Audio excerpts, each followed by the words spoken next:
जगातील सर्वात श्रीमंत आणि महान गुंतवणूकदाराच्या ऑफिसमध्ये एकही कम्प्युटर स्क्रीन नाहीये. हां, हे खरंच खूप आश्चर्यकारक आहे. हो ना, म्हणजे ना तिथे वेगाने वर खाली होणारे ते लाल हिरवे आकडे आहेत, ना भिंतीवर अत्यंत किचकट असे स्टॉक मार्केटचे आलेख आहेत. बरोबर. कारण जेव्हा आपण गुंतवणुकीचा किंवा शेअर बाजाराचा विचार करतो, तेव्हा आपल्या डोळ्यांसमोर वॉल स्ट्रीटवरची ती आरडाओरड करणारी गर्दी येते. अगदी. आणि इंजिनिअरिंगच्या अचूकतेसारखं काहीतरी आपल्याला अपेक्षित असतं. म्हणजे एखादा हाड मोडल्यावर जसा एक्स-रे मध्ये स्पष्ट क्रॅक दिसतो, तशीच आपल्याला गुंतवणुकीतही गणिताची खात्री हवी असते. नक्कीच. पण वॉरेन बफे यांच्या जगात प्रवेश केल्यावर हे सगळं चित्रच पूर्णपणे बदलून जातं. तिथे एक्स-रे मशीन चालत नाही. हो, तिथे चालतो तो मानवी स्वभाव आणि एक अतिशय वेगळा दृष्टिकोन. आणि म्हणूनच आजच्या या सविस्तर विश्लेषणात आपण याच विचार प्रक्रियेच्या अगदी मुळाशी जाणार आहोत. हं. तील आकडेवारीची जंत्री वाचणे हा नाहीये, तर या महान गुंतवणूकदाराच्या यशाचे खरे रहस्य समजून घेणे आणि गुंतवणुकीतील किचकट वाटणाऱ्या संकल्पना उलगडणे हा आहे. अगदी बरोबर. आणि या प्रवासाची सुरुवात करण्यापूर्वी एका अतिशय मूलभूत पण अत्यंत शक्तिशाली कल्पनेचा विचार करणं गरजेचे आहे. आणि ती कल्पना म्हणजे वेळ. वेळ म्हणजे गुंतवणूक किती काळ करायची याबद्दल? हो. जेव्हा आपण बफे यांच्या सुरुवातीच्या काळाकडे पाहतो, तेव्हा हे स्पष्ट होते की ही काही एका रात्रीत मिळवलेली संपत्ती नाहीये. त्यांच्या तत्वज्ञानाचा सर्वात पहिला आणि महत्त्वाचा पाया म्हणजे लवकर सुरुवात करणे आणि दीर्घकालीन विचार करणे. अच्छा, म्हणजे इथे कंपाऊंडिंगचा संबंध येतो तर? हो ना, यामागे कंपाऊंडिंग म्हणजे चक्रवाढ व्याजाची प्रचंड ताकद आहे. कंपाऊंडिंगला काम करण्यासाठी आणि त्याचे चमत्कार दाखवण्यासाठी सर्वात जास्त कशाची गरज असेल तर ती वेळेची असते. बरोबर. तुम्ही किती हुशार आहात यापेक्षा तुम्ही बाजारात किती काळ टिकून आहात हे जास्त महत्त्वाचे ठरते. पण इथे मला एक खूप रंजक प्रश्न पडतो.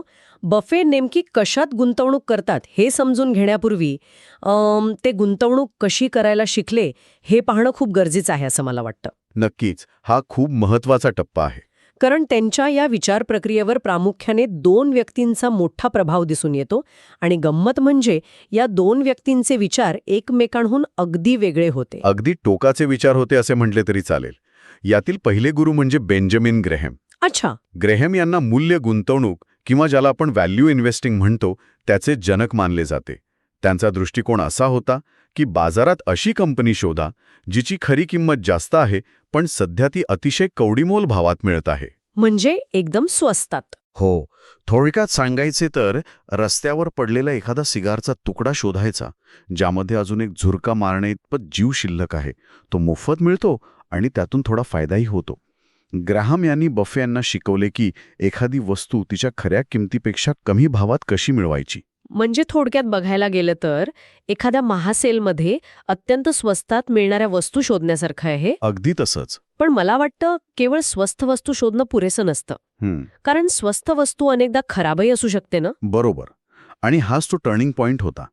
इथेच फिलिप फिशर यांचा प्रभाव बफे यांच्यावर पडला. अच्छा, म्हणजे दुसरे गुरु. हो. फिशर यांनी दर्जेदार व्यवसाय किंवा क्वालिटी बिझनेस शोधण्यावर भर दिला. त्यांचा युक्तिवाद असा होता की जर तुम्ही केवळ स्वस्त पण अतिशय वाईट दर्जाची कंपनी विकत घेतली तर तो दीर्घकाळात तोट्याचा सौदा ठरू शकतो. लॉजिकल आहे. त्याऐवजी एखाद्या उत्तम आणि दर्जेदार कंपनीसाठी थोडी जास्त किंमत मोजली तरी चालते. त्यामुळे ग्रॅहम यांच्याकडून मिळालेलं मूल्य आणि फिशर यांच्याकडून मिळालेली गुणवत्ता म्हणजे व्हॅल्यू आणि क्वालिटी. हो, या 2 संकल्पनांचा संगम हेच बफे यांच्या गुंतवणुकीचे खरे सूत्र बनले. त्यांनी खराब कंपन्या स्वस्तात घेणे सोडून दिले आणि उत्तम कंपन्या योग्य किमतीत घेण्यावर लक्ष केंद्रित केले. बापरे, हे खरोखरच एका वेगळ्याच पातळीवरचं विचारमंथन आहे. म्हणजे बफे हे फक्त स्टॉक किंवा शेअर नावाचा कागदाचा तुकडा विकत घेत नाहीत. अजिबात नाही. इथे मला एक रूपक वापरायला आवडेल जे या संकल्पनेला अगदी स्पष्ट करेल. समजा तुम्ही एका जिवलग मित्राच्या अत्यंत यशस्वी बेकरीमध्ये भागीदारी घेण्याचा निर्णय घेतला आहे. ती बेकरी शहरातली सर्वोत्तम ब्रेड बनवते. तिथे रोज ग्राहकांची रांग लागलेली असते आणि गल्ल्यात दररोज चांगली कमाई जमा होते. बरोबर. अशा वेळी जर कोणी तुम्हाला रोज सकाळी येऊन सांगायला लागला की अरे आज तुमच्या बेकरीची किंमत 10% कमी झाली किंवा आज ती 20% वाढली, तर तुम्ही खरोखरच घाबरून ती बेकरी विकून टाकाल का? नाही, अजिबात नाही. कारण तुम्ही त्या व्यवसायाचे खरे मालक आहात. तुम्ही पाहताय की ब्रेडची चव अजूनही उत्तम आहे आणि ग्राहक अजूनही येत आहेत. मग त्या कागदाच्या रोजच्या किमतीची किंवा बाजारातील चढउतारांची चिंता का करावी? अगदी बरोबर. हे बेकरीचे रूपक मालकी हक्काचा दृष्टिकोन समजून घेण्यासाठी अत्यंत अचूक आहे. बफे शेअर्सकडे ट्रेडिंगची वस्तू म्हणून कधीच पाहत नाहीत. ते स्वतःला त्या व्यवसायाचे मालक समजतात. आणि जेव्हा तुम्ही स्वतःला एका व्यवसायाचा मालक मानता, तेव्हा तुमचा दृष्टिकोन पूर्णपणे बदलतो. नक्कीच. तुम्ही रोज सकाळी उठून स्क्रीनवर त्या शेअरची किंमत आज किती झाली हे तपासत बसत नाहीत.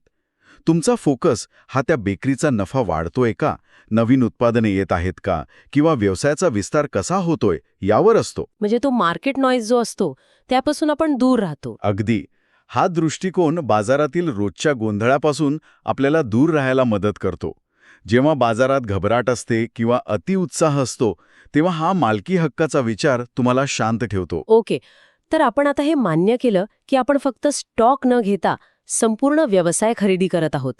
पण मग पुढचा आणि सर्वात कळीचा प्रश्न असा उभा राहतो की तो व्यवसाय योग्य आहे हे कसं ठरवायचं? हा खूप महत्वाचा प्रश्न आहे. कारण बाजारात लाखो कंपन्या आहेत आणि प्रत्येकाचा दावा असतो की ते सर्वोत्तम आहेत. यासाठी बफे यांची एक अत्यंत कडक अशी चेकलिस्ट आहे ना? हो, त्यांची एक अतिशय सविस्तर चेकलिस्ट आहे, जी प्रामुख्याने 3 भागांत विभागलेली आहे: व्यवसाय, व्यवस्थापन आणि आर्थिक निकष. अच्छा. सर्वात आधी व्यवसायाच्या निकषांबद्दल बोलूया. बफे यांचा पहिला नियम आहे की व्यवसाय समजायला अत्यंत सोपा असावा, त्याचा इतिहास सातत्यपूर्ण असावा आणि त्याचे भविष्य मजबूत असावे. पण एक सेकंड थांबा. इथे मला जरा एक मोठा प्रश्न विचारायचा आहे. बोला ना. समजायला सोपा व्यवसाय.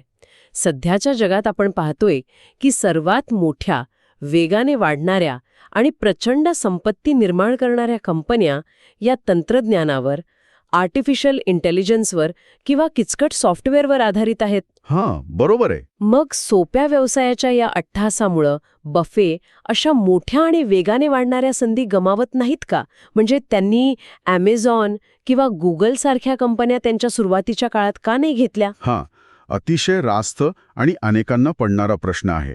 पण इथे सोपा या शब्दाचा अर्थ जगासाठी सोपा असा नाहीये. मग त्याचा अर्थ गुंतवणूकदाराला समजेल असा व्यवसाय आहे. कंपनी नेमके पैसे कसे कमवते, त्यांचा मुख्य व्यवसाय काय आहे, हे स्वतः गुंतवणूकदाराला अगदी स्पष्टपणे माहिती असणे हा यामागचा खरा अर्थ आहे. अच्छा, म्हणजे स्वतःला समजलं पाहिजे. हो. बफे याला सर्कल ऑफ कॉम्पिटन्स म्हणजेच आपल्या क्षमतेचे वर्तुळ म्हणतात. जर तुम्हाला एखादे तंत्रज्ञान कसे काम करते आणि त्यातून भविष्यात समजा 10 वर्षानंतर नफा कसा मिळेल, तर तिथे गुंतवणूक करू नये. अगदी. तिथे गुंतवणूक करणे म्हणजे अंधारात तीर मारण्यासारखे आहे. आणि तुम्ही म्हणताय तसं त्यांनी काही मोठ्या संधी गमावणे हे खरं आहे. पण बफे यांच्यासाठी गुंतवणुकीचा पहिला नियम पैसे कमावणे हा नसून पैसे न गमावणे हा आहे. बापरे, हा खूप मोठा विचार आहे. हो ना. एखाद्या न समजणाऱ्या गोष्टीत पैसे गुंतवून स्वतःचं मूळ भांडवल गमावण्यापेक्षा एखादी मोठी संधी गमावणं त्यांना अधिक पसंत आहे. क्षमतेचा वर्तुळाचा आकार किती मोठा आहे यापेक्षा त्या वर्तुळाच्या सीमा तुम्हाला किती अचूक माहिती आहेत हे जास्त महत्त्वाचं असतं. हे पटण्यासारखं आहे. म्हणजे जर मला एखादी सॉफ्टवेअर कंपनी त्यांचे क्लाउड सर्व्हर्स कसे विकते हे समजत नसेल, पण शूज बनवणारी कंपनी कच्चा माल कुठून आणते आणि नफा कसा कमवते हे समजत असेल, तर तुम्ही शूजच्या कंपनीतच गुंतवणूक करावी. बरोबर. एका मोठ्या नुकसानीपासून वाचणं हे एखाद्या मोठ्या फायद्याला मुकण्यापेक्षा जास्त महत्वाचं आहे. ठीक आहे, हा झाला व्यवसायाचा भाग. आता त्यांच्या चेकलिस्टमधील दुसरा भाग काय आहे?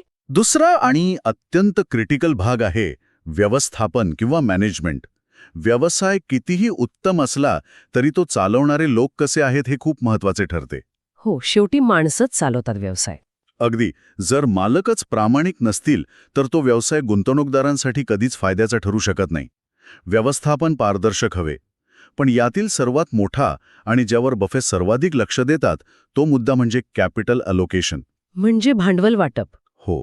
व्यवस्थापनाचे भांडवल वाटप किती हुशारीचे आहे यावर त्या कंपनीचे भविष्य ठरते. पण भांडवल वाटप या शब्दाचा अर्थ सर्वसामान्य गुंतवणूकदाराला थोडा किचकट वाटू शकतो. आपण हे एका उदाहरणाने समजून घेऊ शकतो का? याचा नेमका मेकॅनिझम काय आहे? नक्कीच. समजा एका कंपनीने वर्षभरात सर्व खर्च वजा करून 100 कोटी रुपयांचा निव्वळ नफा कमावला. आता या 100 कोटींचे काय करायचे? हा निर्णय कंपनीचे व्यवस्थापन म्हणजेच CEO घेतात. त्यांच्याकडे प्रामुख्याने 3 पर्याय असतात. कोणते 3 पर्याय? पहिला पर्याय, ते पैसे शेअरधारकांना लाभांश म्हणजे डिव्हिडंड म्हणून वाटून टाकणे. ओके. दुसरा पर्याय, ते पैसे व्यवसायात पुन्हा गुंतवणे, जसे की नवीन फॅक्टरी टाकणे जिथून त्यांना 20% परतावा मिळू शकेल. आणि तिसरा पर्याय, केवळ आपला बडेजाव मिरवण्यासाठी किंवा एम्पायर बिल्डिंगसाठी एखादी दुसरी बुडती कंपनी अवाढव्य किंमत देऊन विकत घेणे. बापरे, हा तिसरा पर्याय तर खूपच धोकादायक वाटतोय. हो ना.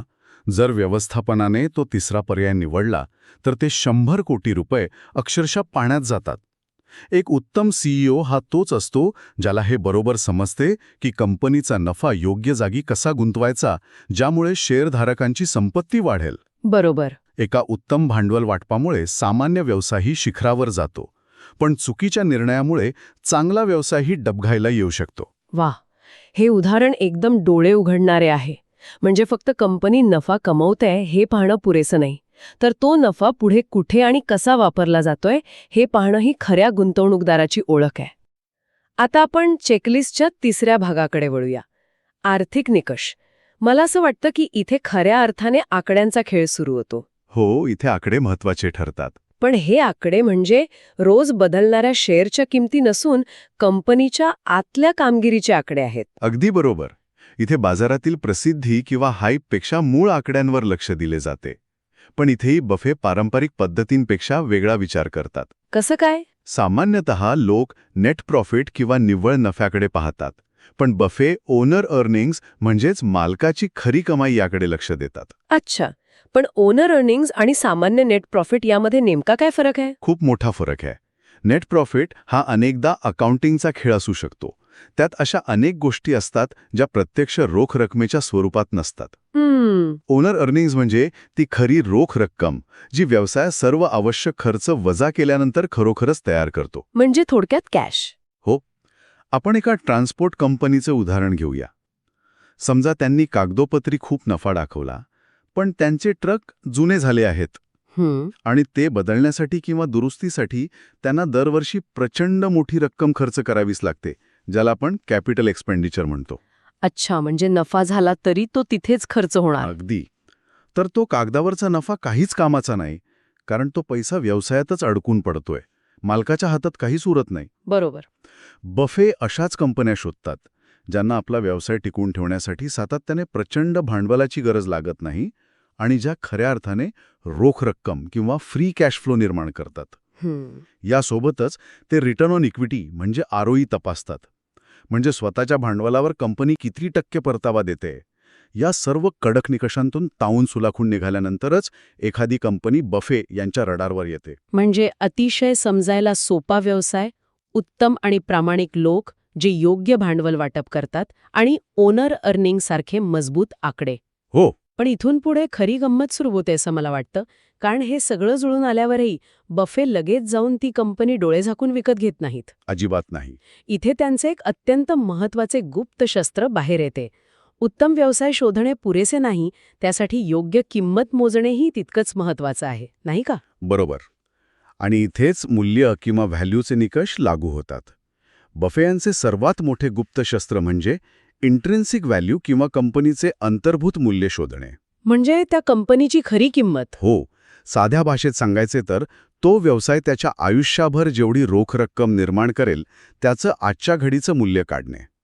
बाजारातील शेअरची किंमत आणि त्या व्यवसायाची खरी किंमत यात खूप मोठी तफावत असू शकते. आणि एकदा ती खरी किंमत समजली की मग ते थेट खरेदी करतात का? नाही. इथेच ते मार्जिन ऑफ सेफ्टी म्हणजे सुरक्षिततेचे अंतर वापरतात. अच्छा. जर एखाद्या कंपनीची खरी किंमत किंवा इंट्रिन्सिक व्हॅल्यू 100 रुपये असेल तर ते ती 80 किंवा 90 रुपयांना घेणार नाहीत. मग कितीला घेणार? ते वाट पाहतील आणि जेव्हा ती कंपनी बाजारात 60 किंवा 50 रुपयांना म्हणजेच मोठ्या डिस्काउंटवर मिळेल तेव्हाच खरेदी करतील. अरे छा, हे अगदी एखाद्या सिव्हिल इंजिनियरने पूल बांधताना तो प्रत्यक्ष गरजेपेक्षा कितीतरी पटीने अधिक मजबूत बांधण्यासारखे आहे. कसं काय? समजा जर एका पुलावरून 10,000 किलो वजनाची वाहनं जाणार असतील तर इंजिनियर तो पूल बरोबर 10,000 किलोसाठी बांधत नाही. बरोबर. तो मुद्दाम 30,000 किलो वजन पेलू शकेल असा पूल बांधतो, जेणेकरून भविष्यात एखादे मोठे संकट आले किंवा वजनाचा अंदाज थोडा चुकला तरीही तो पूल कधीच पडणार नाही.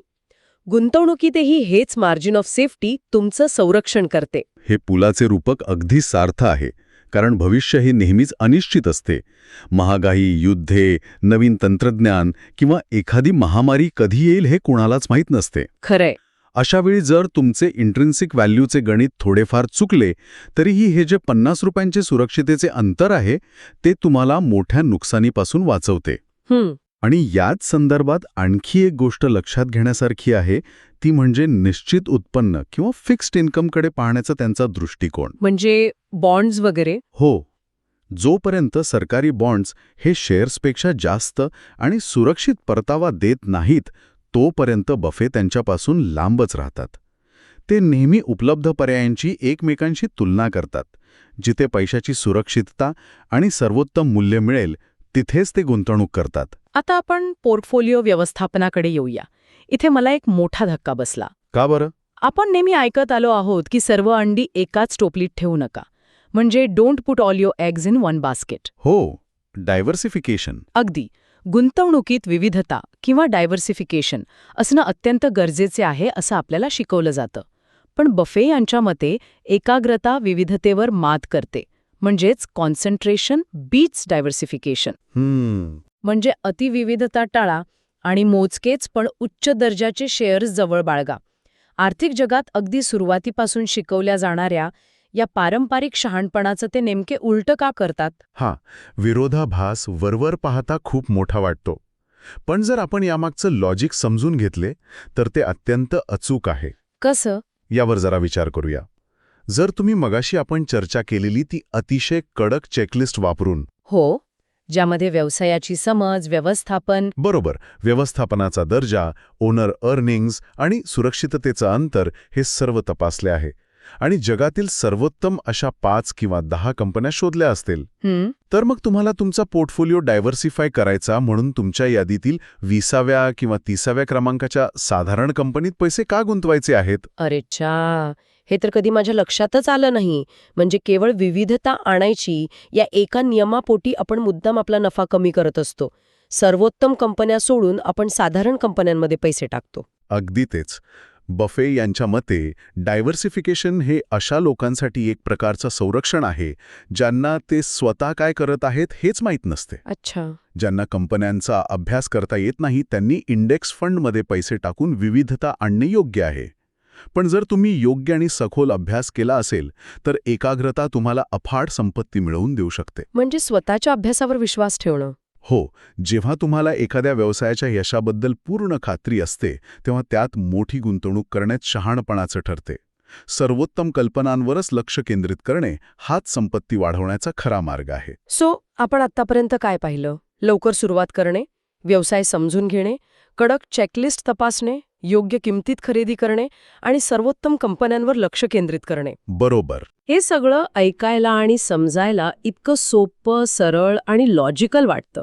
मग माझा आणि मला खात्री आहे श्रोत्यांचाही प्रश्न असा असेल की जर हे नियम इतके स्पष्ट आणि सोपे आहेत तर मग प्रत्येकजण या नियमांचा वापर करून अब्जाधीश का होत नाही? या प्रश्नाचे उत्तर कोणत्याही ताळेबंदात किंवा बॅलन्स शीटमध्ये नाहीये. मग कुठे आहे? या सगळ्या गणिताच्या पलीकडे एक अत्यंत महत्वाची गोष्ट आहे आणि ती म्हणजे पैशांचे मानसशास्त्र. मानसशास्त्र? हो. शेअर बाजार हा मुळातच अत्यंत अतार्किक म्हणजेच इरॅशनल आहे. तिथे रोज लाखो लोक खरेदी विक्री करतात आणि ते रोबोट्स नसून भावना असलेले माणसे आहेत. लोक अनेकदा तर्कशास्त्रापेक्षा भावनेच्या भरात भीतीने किंवा हवटपणाने निर्णय घेतात. त्यामुळे बाजारावर नियंत्रण मिळवण्याचा प्रयत्न करण्याऐवजी स्वतःच्या मानसिकतेवर आणि भावनांवर नियंत्रण ठेवणे हे सर्वात जास्त महत्त्वाचे ठरते. मला इथे एक अत्यंत रंजक आणि रोजच्या जीवनातलं उदाहरण द्यावंसं वाटतं. सांगा ना. आपण जेव्हा बाजारात मोठी घसरण होते तेव्हाच्या परिस्थितीचा विचार करू. समजा एखाद्या खूप मोठ्या आणि प्रसिद्ध मॉलमध्ये एक महासेल लागला आहे. 50 ते 70% डिस्काउंट. हं, सर्व लोक काय करतील? ते आनंदाने तिथे जाऊन खरेदी करण्यासाठी अक्षरशः जुमघाड उडवतील. नक्कीच. पण शेअर बाजारात नेमकं याच्या उलट होतं.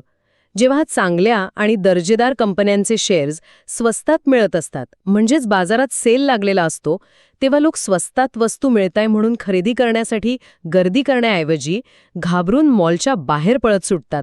हो, अगदी असंच होतं. ते स्वतःचे शेअर्स तोट्यात विकून मोकळे होतात. हे अगदी अचूक विश्लेषण आहे.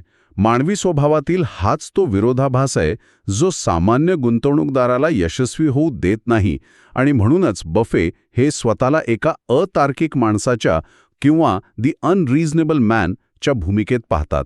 म्हणजे गर्दीच्या उलट. हो, ते नेहमी गर्दीच्या विरुद्ध दिशेने विचार करतात.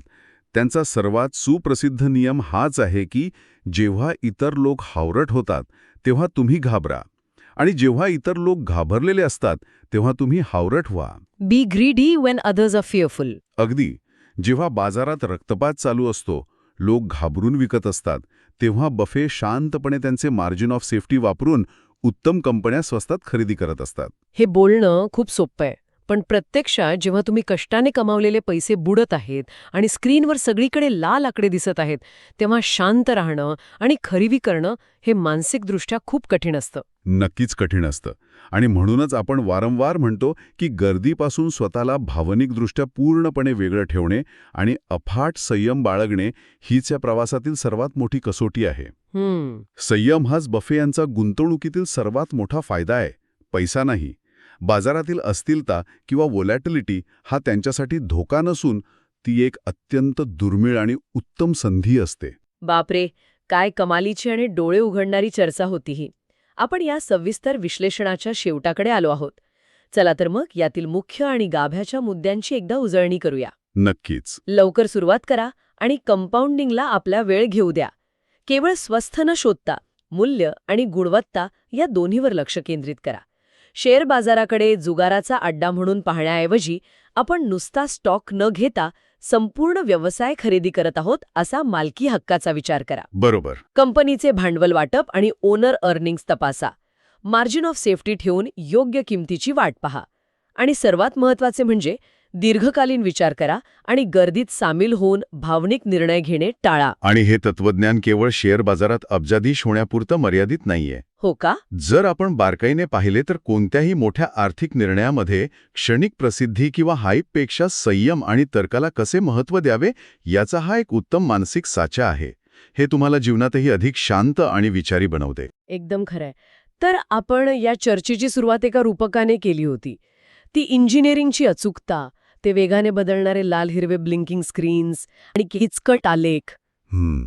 पण आता आपल्याला खऱ्या अर्थाने समजले आहे की गुंतवणुकीत त्या स्क्रीन्सवर काय चालले आहे यापेक्षा आपल्या स्वतःच्या डोक्यात आणि मनामध्ये काय चालले आहे हे जास्त महत्त्वाचे असते. गणितापेक्षा मानसशास्त्र बाजी मारून जाते. या चर्चेच्या शेवटी एक अतिशय महत्त्वाचा आणि थोडा अस्वस्थ करणारा विचार मला इथे मांडावासा वाटतो. कोणता विचार? आपण आज पाहिले की वॉरेन बफे यांच्या यशाचे सर्वात मोठे रहस्य हे कोणतेही गुप्त सूत्र किंवा अल्गोरिदम नाहीये. त्यांचे रहस्य आहे मानवी भावनांकडे दुर्लक्ष करणे, संयम राखणे आणि सतत गर्दीच्या विरुद्ध जाण्याची हिंमत ठेवणे. जर हेच खरे असेल तर मग आपण असा विचार करायला हवा की आपल्या आर्थिक यशातला सर्वात मोठा अडथळा हा शेअर बाजार, तिथली अस्थिरता किंवा अर्थव्यवस्था नसून स्वतः आपला मानवी स्वभाव आणि आपल्या भावना तर नाहीयेत ना. हा खरोखरच विचार करायला लावणारा आणि स्वतःमध्ये डोकवून पाहायला लावणारा प्रश्न आहे. तो शेअर बाजार नाहीये जो आपल्याला हरवतो, तर ते आपणच आहोत जे आपल्या भीती आणि हावरटपणामुळे स्वतःला हरवतो. या प्रश्नावर नक्की विचार करा आणि तुमच्या गुंतवणुकीच्या प्रवासाला एक नवीन दिशा द्या. व्हिडिओ आवडला असेल तर लाईक करा आणि अशाच युजफुल व्हिडिओसाठी चॅनलला सबस्क्राईब करायला विसरू नका.